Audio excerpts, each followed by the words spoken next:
Olá, muito boa noite. Hoje, terça-feira, 2/2/2022. É o ano políndromo dos anos de 2020. Para você, tem místico aí nessa data? Vamos às informações de hoje. Reunião entre rodoviários, empresários do transporte, gestão municipal e gestão estadual seguem com mediação do Ministério Público do Trabalho. A Assembleia Legislativa segue com obstrução nas pautas de trabalho. Indefinição da comissão da CCJ seria um dos problemas. Deputados dialogam com OAB e magistrados sobre o fim das varas do trabalho nas cidades de Pedreiras, Açailândia e Timon. Júri popular em definição sobre o caso de execução dos 3 garotos na zona rural, no Coquilho. E ainda, a retomada das aulas na rede municipal de ensino. Sindicato ainda cobra mais segurança e esclarecimentos. Tudo isso e muito mais agora, no Jornal da Guará.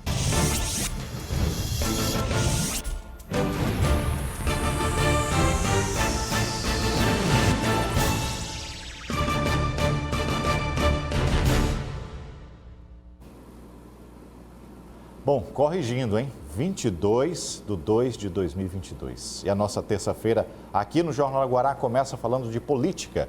A mudança de governo ainda não foi oficializada, mas antes mesmo de acontecer, daqui a pelo menos 30 dias, as mudanças já vêm causando problemas na Assembleia Legislativa do Estado. A pauta de votações e apreciações da Casa segue travada. Tudo por conta de indefinições sobre grupos da Casa, blocos parlamentares e também indefinições nas presidências das comissões, a CCJ. O problema maior é que, enquanto não há entendimento, não há votação de projetos de lei e nem proposições feitas pelo parlamento. Mas você continua pagando seus impostos. Mais um dia de impasse na Assembleia Legislativa do Maranhão.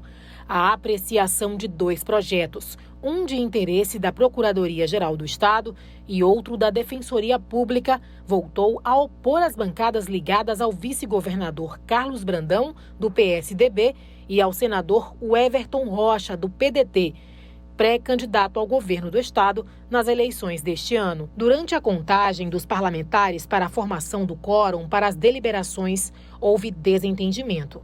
Deputados da base governista exigiram o adiamento da votação e recorreram à obstrução da análise dos projetos. A base do governo está obstruindo por entender que nós não podemos pautar projetos sem apreciação da CCJ. E não está sendo apreciado os projetos pela CCJ, porque nós consideramos que a eleição da presidência da CCJ, ela se deu atropelando o regimento.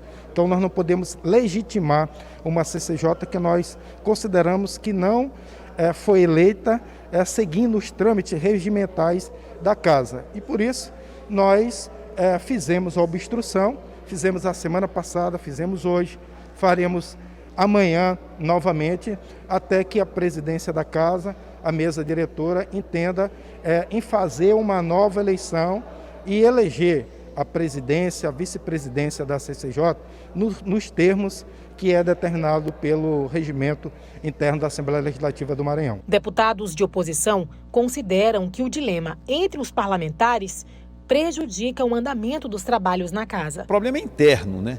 Que a base do governo entende que a Constituição da CCJ, no entendimento deles, foi deformada, arrepio do próprio regimento.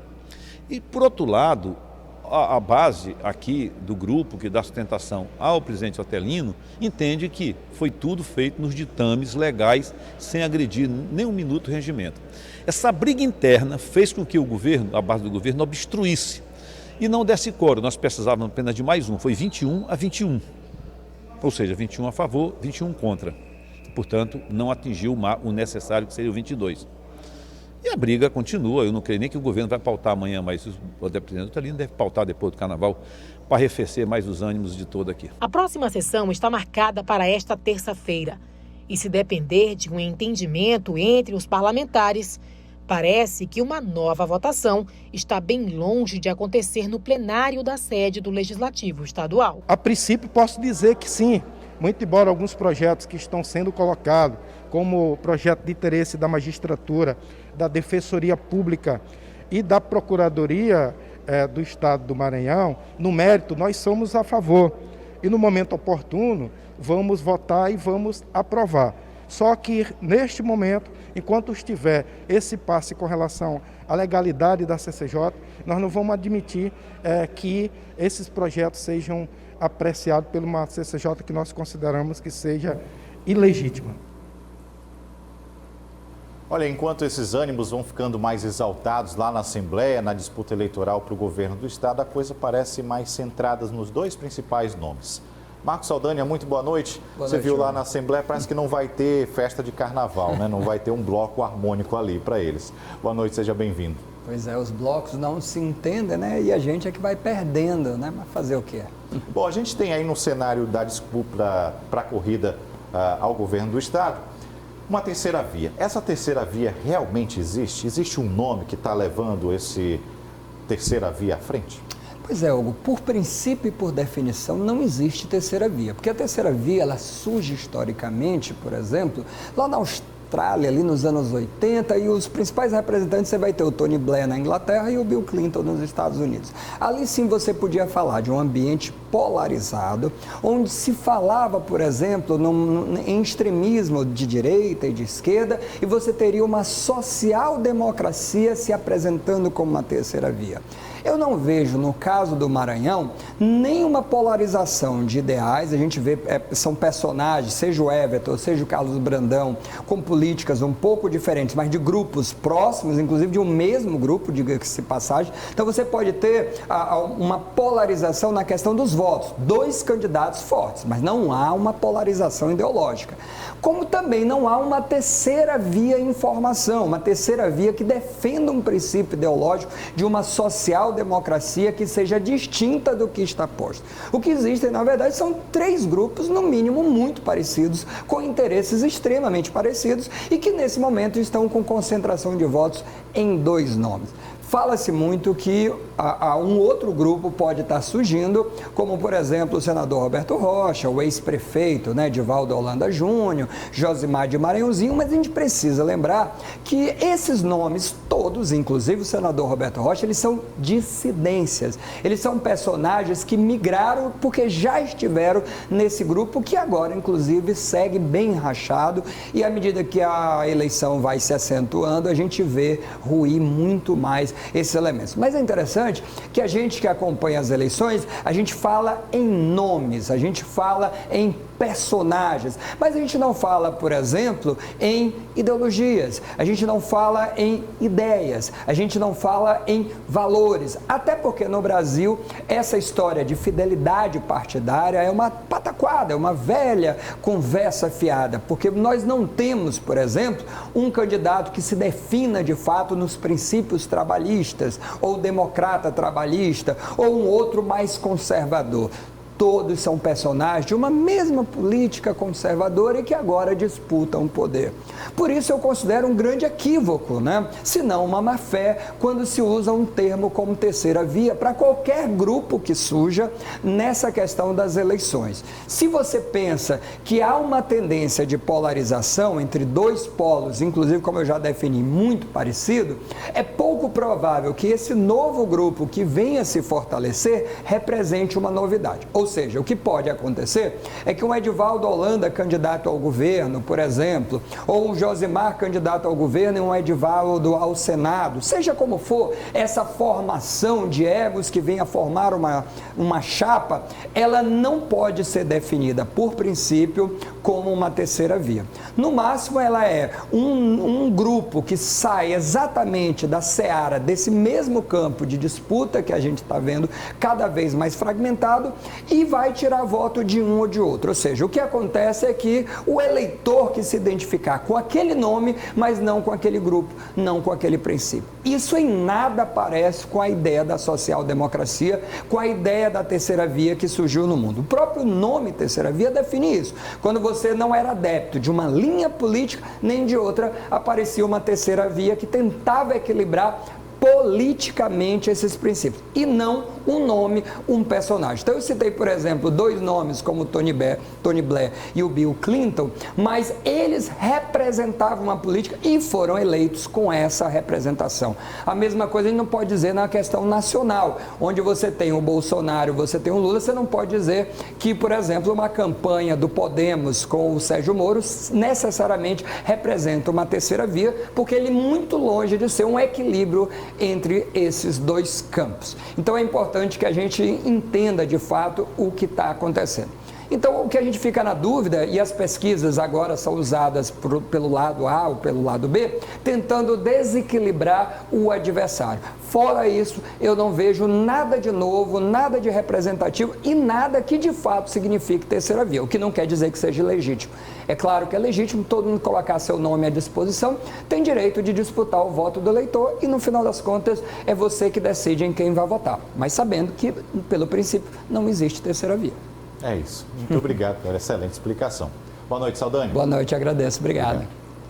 Bom, e olha só, falando em eleições, começa no próximo sábado a veiculação de propaganda partidária gratuita em rádio e televisão em âmbito nacional. Extinta desde 2017, a propaganda partidária foi retomada pelo Congresso Nacional no ano passado. Com isso, as propagandas dos partidos políticos voltam neste primeiro semestre. Pelo calendário divulgado pelo Tribunal Superior Eleitoral, o PSOL será o primeiro partido político a veicular a propaganda. Já nos dias 1º e 10 de março serão difundidas as propagandas do PDT e do MDB, respectivamente. As propagandas serão veiculadas das 7h30 da noite até as 10h30 da noite, às terças-feiras, quintas-feiras e aos sábados, por iniciativa e sob responsabilidade dos partidos. A propaganda será realizada em todo o território nacional, segundo a norma estabelecida pelo TSE. Ao menos 30% do tempo deve ser destinado à participação feminina na política. E voltamos a destacar trabalhos da Assembleia Legislativa do Maranhão. Hoje à tarde aconteceu uma audiência para discutir o fechamento de varas do trabalho no âmbito da Justiça. Esse prejuízo vai acontecer nas cidades de Pedreiras, Timon e Açailândia. A audiência foi uma proposta da Assembleia Legislativa para discutir a resolução do Conselho Superior da Justiça do Trabalho, que sugere o fechamento de 3 varas do trabalho do Maranhão, nos municípios de Timon, Pedreiras e Açailândia. Principalmente que agora, no dia 24, vai ser votado no pleno do tribunal, justamente, se houver maioria, esse fechamento. Então, assim, nós entramos em contato com os juízes, né, das varas do trabalho dos municípios, com a OAB, as seccionais dos 3 municípios, como também aqui o doutor Caio, né, presidente da OAB, também se manifestou, as associações, as entidades organizadas e aí os deputados mesmo, né? E aí decidimos fazer essa audiência pública, não como forma de pressão, né, contra os desembargadores, muito pelo contrário, mas sim levar que dentro da democracia, dentro do judiciário, que o judiciário mesmo é uma forma de entendimento, de cada decisão é feito um entendimento, né, e baseado dentro das normas, leis, cultura principalmente, e o que a gente vê que vai prejudicar muita gente. Pela resolução está sendo implantada uma nova organização dos servidores nos locais de trabalho, alterando a distribuição, lotação e movimentação desses servidores que poderão, inclusive, serem designados para prestação de trabalho remoto. O encontro questiona os critérios utilizados pelo TST para a suspensão das varas, onde os principais atores do sistema trabalhista sequer foram ouvidos. A exemplo da OAB e dos magistrados que se colocam contra essa medida. Nós entendemos que essa remoção, que para nós é uma extinção, é prejudicial à pacificação dos conflitos e ao acesso do jurisdicionado ao trabalho, à Justiça do Trabalho. A Justiça do Trabalho, como estava conversando mais cedo com o deputado Zé Carlos, fragiliza as relações econômicas. Empresas descumpridoras de normas trabalhistas produzem o conhecido dumping social, ou seja, reduzem seus custos com sacrifício aos trabalhadores e lançam seus produtos e serviços no mercado em efetiva concorrência desleal. Bom, a gente segue para o intervalo. Na volta, o Jornal da Guará fala sobre a audiência de conciliação entre rodoviários, empresários, instituições do governo e município. Eu volto já.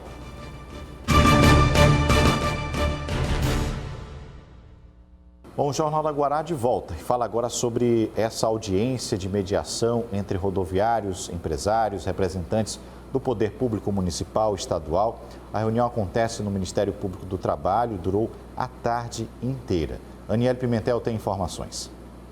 Sindicato dos rodoviários, Sindicato das empresas de transporte e Prefeitura se reuniram mais uma vez no Ministério Público do Trabalho para uma nova tentativa de acordo. A reunião começou às 15 horas. Já são 18h30 e não houve nenhum entendimento. Antes da reunião começar, nós conversamos com o presidente do Sindicato dos Rodoviários sobre as expectativas desse encontro. Olha, eu espero aqui nessa casa, né, que sempre acolhe a gente, sempre traz um resultado bom, né? Estou esperançoso que a mediação seja muito boa mesmo. Então, por isso, eu espero que eles venham com uma proposta para a categoria para acabar com essa confusão toda, desses patrões não querer pagar e nem dar o direito da gente pleitear nossa database. A audiência está sendo mediada pelo Procurador do Trabalho, Marcos Rosa, que conta com o auxílio da Coordenadoria Nacional de Promoção à Liberdade Sindical. O coordenador nacional, Ronaldo Lima dos Santos, participa pessoalmente da reunião, por entender que se trata de um assunto muito problemático. O intuito é potencializar o papel do MPT nessa crise. Representantes da MOB também participam.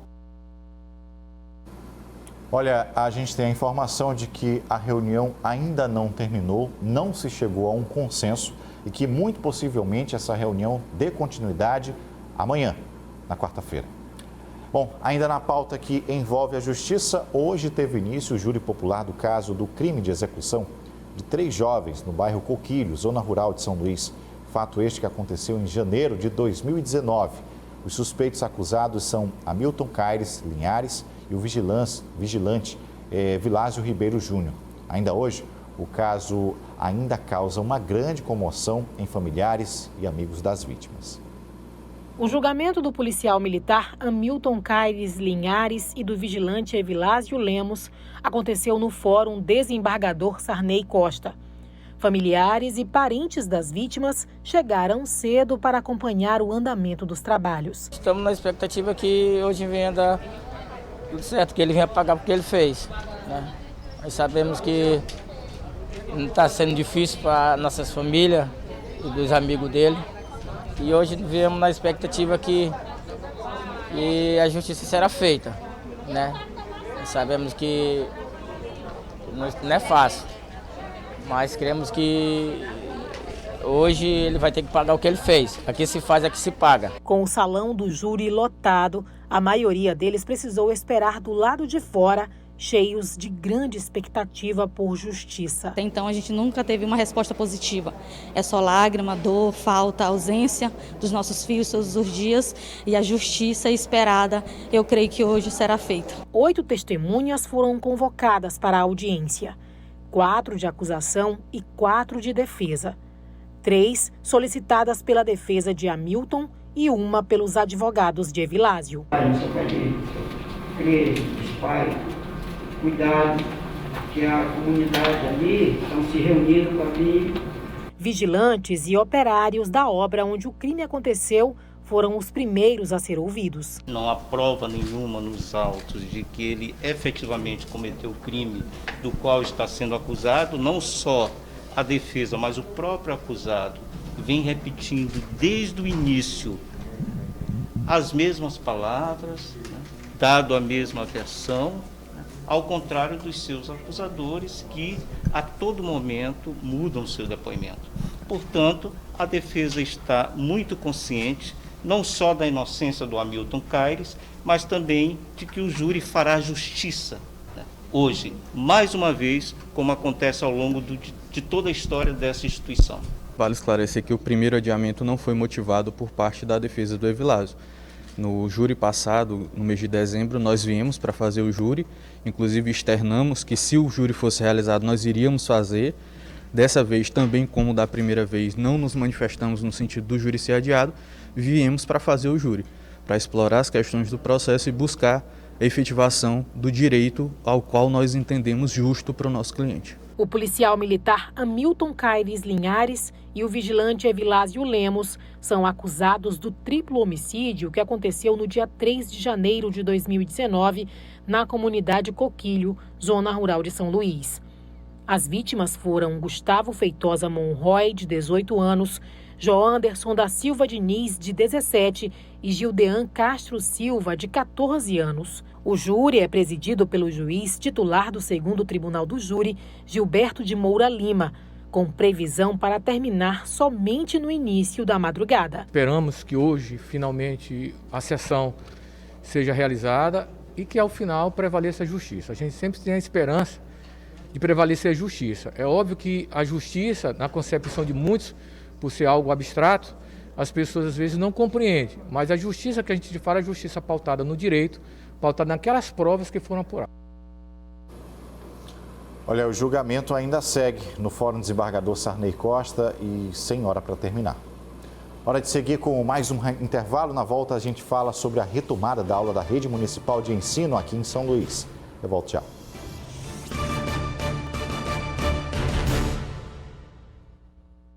Voltamos e agora para falar sobre a retomada das aulas da Rede Municipal de Ensino em São Luís. Hoje, cerca de 50% das escolas reabriram as portas, recepcionaram os alunos. As escolas reabertas estavam com pinturas, equipamentos novos, cuidados especiais com as crianças, utilização da máscara de proteção contra o coronavírus. Em algumas unidades, houve recepção especial para a criançada, uma manhã bem animada. O Sindicato dos Professores da Rede Municipal de Ensino emitiu nota apontando que a Prefeitura não havia se preparado para este retorno. O Sindeducação solicita da CEMED um posicionamento oficial sobre este retorno das aulas, considerando que foi anunciado que existirão 2 modalidades de retorno presencial para as escolas em que as reformas e reparos foram concluídos e remoto para escolas que não têm condições de receber a comunidade escolar. Bem, e 1 milhão de famílias beneficiadas pela tarifa social de energia elétrica no Maranhão. A cidade de Alcântara foi escolhida para celebrar esse marco com mais de 55% da população com direito ao benefício. Alcântara foi escolhida para sediar o evento por ser um dos municípios com o maior número de comunidades quilombolas do Maranhão. Neste território vivem cerca de 3.350 famílias quilombolas, sendo que 2.139 estão cadastradas na tarifa social. Eles têm descontos que podem chegar a 100% até o limite de consumo aí de alguma quilowatt-horas por mês. Hoje o Maranhão está entre os 3 estados do país com a marca superior a 1 milhão de consumidores cadastrados no programa. Entre eles ainda se destaca por ter a maior taxa de famílias cadastradas. Bem, e a Prefeitura de São Luís, por meio da Secretaria Municipal de Trânsito e Transportes, a SMTT, iniciou mudanças na sinalização, disciplinamento e sentido de fluxo de veículos lá na Avenida São Marçal, no bairro do João Paulo. Veja a reportagem. As principais mudanças foram aqui no cruzamento da Avenida São Marçal com a 5 de Julho, a mesma avenida da Hemomar, que agora tem um trecho que é mão única. Fique atento, se você estiver vindo do Apiadouro no sentido João Paulo, até o cruzamento continua a mesma coisa. Mas se você quiser entrar na Avenida 5 de Julho, vai precisar fazer o retorno no Filipinho e entrar na Rua Frei Caneca, que agora também é mão única. As principais mudanças foram a implantação da sinalização vertical e horizontal em toda a Avenida São Marçal, com questão de faixa de pedestres, regulamentação do estacionamento. E também, principalmente aqui nesse cruzamento da Feira do João Paulo, onde tem aqui a mudança dos tempos de semáforos, onde a gente tem, antes abria um sentido para cada tempo desse semáforo, indo para o centro abria um tempo e voltando para o bairro era outro tempo. Agora, hoje, a abertura dos semáforos são ao mesmo tempo. Toda a extensão da avenida está sinalizada, cruzamentos, faixas de pedestres e as placas de indicação. Houve mudanças também nos semáforos, que antes abriam em tempos diferentes, e na rotatividade de estacionamento. Devido a essa questão dos tempos de semáforo abrir separados para cada sentido. Então, com essa questão de abrir o semáforo ao mesmo tempo, a gente consegue dar maior fluidez no trânsito, principalmente nesse ponto, que é o principal ponto que a gente tem de congestionamento na via. As mudanças são para corrigir a lentidão no trânsito em horários de pico. Há muito tempo, condutores de veículos sofrem com os constantes congestionamentos. Para orientar a população sobre as mudanças, agentes da SMTT vão permanecer no local por 30 dias. Bom, essas foram as nossas informações de hoje. Para você, uma excelente noite. A gente volta a se encontrar amanhã, 18h45.